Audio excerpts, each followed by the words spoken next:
Dear Prime Minister Modi, distinguished friend, Antonio, my friend, ministers, especially Shankar and Guyal, Vice President Kallas, Commissioner Šefčovič, Excellencies, friends, thank you very much for the exceptional hospitality we experienced. It was such an honor for us to be your chief guests at the Republic Day yesterday. This is a memory I will carry for a lifetime, because the sense of communion was so powerful. People filled the streets united in pride and joy of belonging to the Indian nation, and rightfully so. India has risen, and Europe is truly glad about it, because when India succeeds, the world is more stable, more prosperous, and more secure, and we all benefit. Prime Minister Modi, dear friend, 1 year ago, the full College of Commissioners came to India. You mentioned it. And this is also a very special memory for me. It showed the seriousness of our intent and the strength of our commitment. Today, we reap the fruits of that commitment with our historic summit. And let me start with trade. Prime Minister, distinguished friend, we did it. We delivered the mother of all deals. We are creating a market of 2 billion people, and this is the tale of two giants, the world's second and fourth largest economies, two giants who choose partnership in a true win-win fashion. A strong message that cooperation is the best answer to global challenges.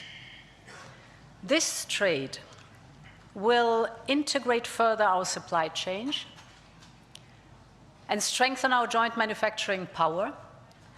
It will cut up to 4 billion euros in annual tariffs for exporters of all sizes.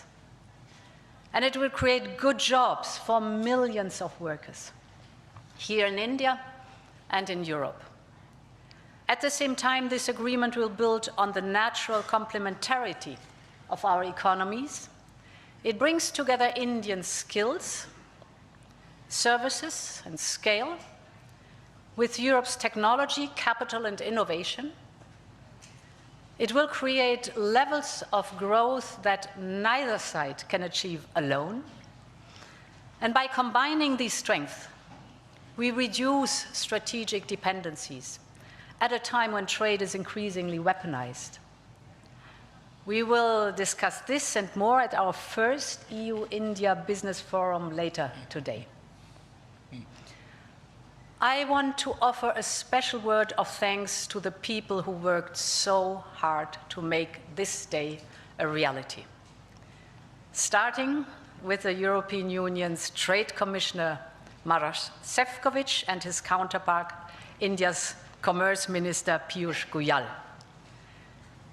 You have done an outstanding work. This is historic, and it would not have been possible without you. I also want to pay tribute to their colleagues, Sabine Weyand and Secretary Rajesh Agrawal. Many others made vital contributions. I congratulate you all. The hard work was worth it. Prime Minister, distinguished friend, we're not only making our economy stronger, we are also delivering security for our people in an increasingly insecure world. And today, the world's two largest economies and democracies launch their first ever security and defense partnership. This is a landmark departure and a trust-based platform for cooperation on the strategic issues that matter most. In doing so, we will help to build each other's resilience.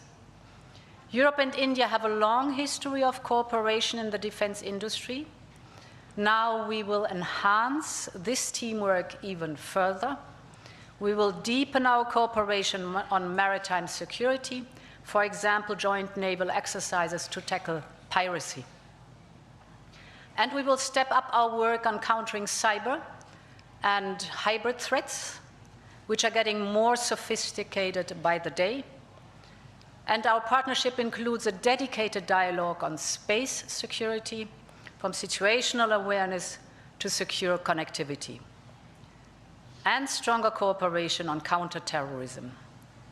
Finally, we are launching negotiations on a security of information agreement. Europe and India have chosen to be reliable partners to one another, and this is how we demonstrate the trust we share. Prime Minister Modi, distinguished friend, I want to turn to innovation, because here too we share core values. The freedom of research and science is paramount for us. Europe and India will always choose science. We will always choose progress, the way forward. We will always choose technology at the service of our people. It's part of who we are. And our cooperation on human-centric, trustworthy artificial intelligence is one of the best examples. So today I'm glad to announce that we are working on India's association with Horizon Europe. Backed by funding firepower of 100 billion euros, Horizon is the world's largest public research program. And I can't wait for our best talents to get to work to advance health, clean energy, frontier technologies, just to name some. We will set up EU-India innovation hubs. This will help researchers and startups to collaborate on next-generation technology. And we are also launching the EU-India Startup Partnership to boost co-creation and high-potential ventures. Finally, Prime Minister dear Narendra, we both know our greatest wealth are our people. That is why I'm so glad that we are signing an agreement on mobility. We will facilitate the movement of students, researchers, seasonal and highly skilled workers. And this is also why we are launching the first EU Legal Gateway Office in India. It will be a one-stop hub to support Indian talent moving to Europe in full alignment with EU member states' needs and policies. This is good for our economies. This is good for the friendship between our people. And this openness benefits us all.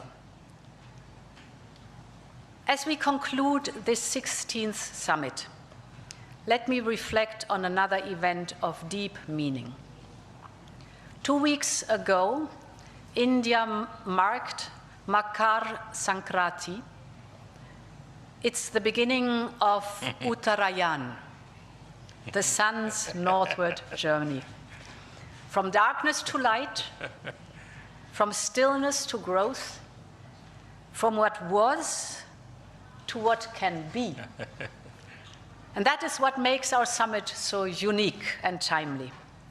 The time is right for renewal, for fresh momentum, and for opening a new chapter in EU-India friendship. And this is exactly what we have achieved together today. Thank you very much.